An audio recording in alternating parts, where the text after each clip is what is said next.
Alvin Lee, famous for the long 11-minute guitar solo in Woodstock.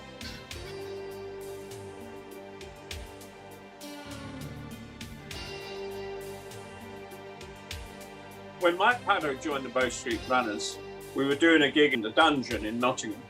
The Dungeon was in town, and it was down in a dungeon. Anyway, we were playing that gig, and Patto introduced me to Alvin. I was probably 18 at the time. He was 2 years older than me, so he was 20. And that was when he had a band called the Jaybirds. And Mike knew them because he was from the Norfolk area, and they sort of crossed paths. He said, hey, you need to meet this guy, he's a really good guitar player.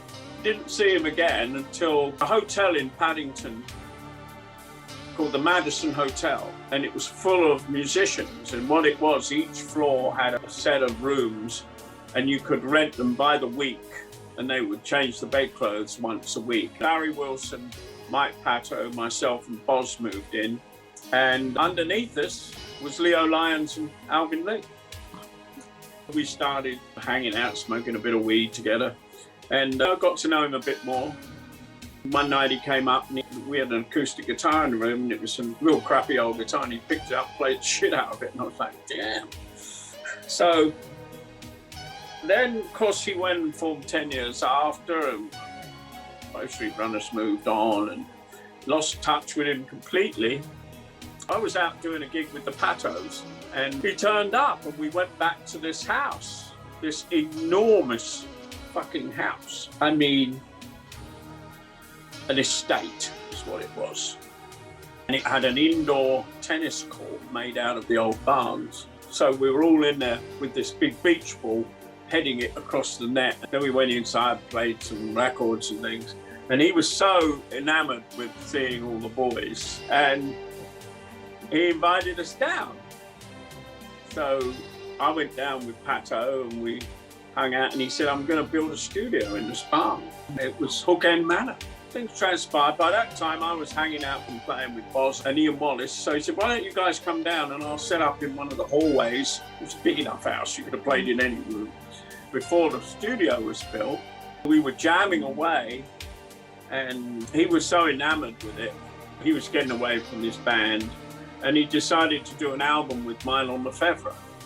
And so they built this studio. In fact, Ian Wallace and I were putting the Hessian up at one point, and it was a state-of-the-art at the time. It was a Helios desk and Studer tape machines, tannoys. You got a Steinway in there, which wasn't exactly my favorite piano, and a B3. So he had all the stuff in there. And he said, look, I'm going to make this record with this guy, Mylon Lefevre, and I'd love you guys to play on it. Mylon comes over. Mylon. He was a trip, I tell you. I don't quite understand the combination of Alvin and Mylon. I think Mylon was a hustler, and he just hustled Alvin into making this record. And Alvin wanted to do something outside of 10 years after anyway.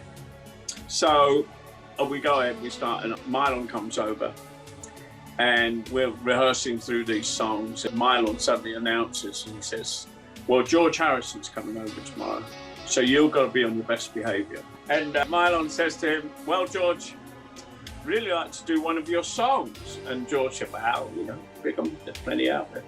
And he said, oh no, I couldn't do one that you've already done. It would have to be a new song. And George sort of smiled, and so he went off into the house and wrote No Love of His Own, which if you read the lyrics, it's like, sums Mylon up.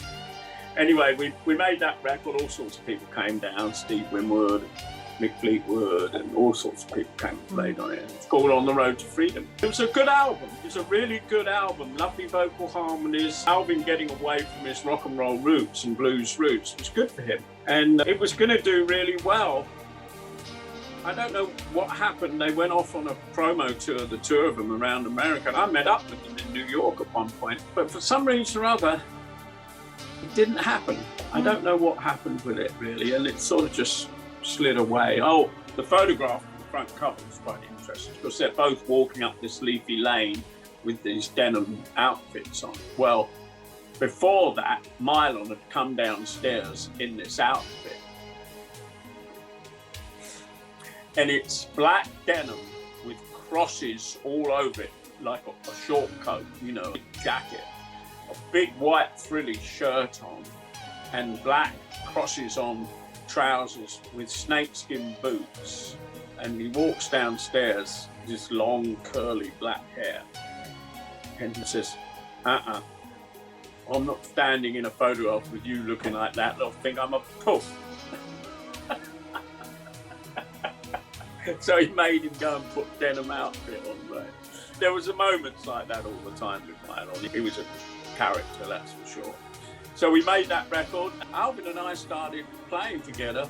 He'd invite me down, and we just had this simpatico. If I sat down and started playing, he'd pick up the guitar and start playing. Well, then we did the Rainbow live album, his solo, double album. And we rehearsed at Hookend Manor, and he wanted to go on tour. I can't remember. Something happened. We were still good friends, but I had something else going on. I can't remember at this point what it was. But anyway, they went off and did this tour. It was okay. Mel said it was all right, but it wasn't as good as the original band that was on the record, which is a lot of the times. Anyway, we started hanging out again, and we made another record called Detroit Diesel with Bob Johnson producing. Oh, when we made the double album, so Dee Anthony was involved at that time. So we finished the album, the live album, mixing it in the studio. And here comes Dee Anthony, right? And he sits down at the desk and puts his hands on his paper for the whole album. And it finishes, and he goes, I smell gold.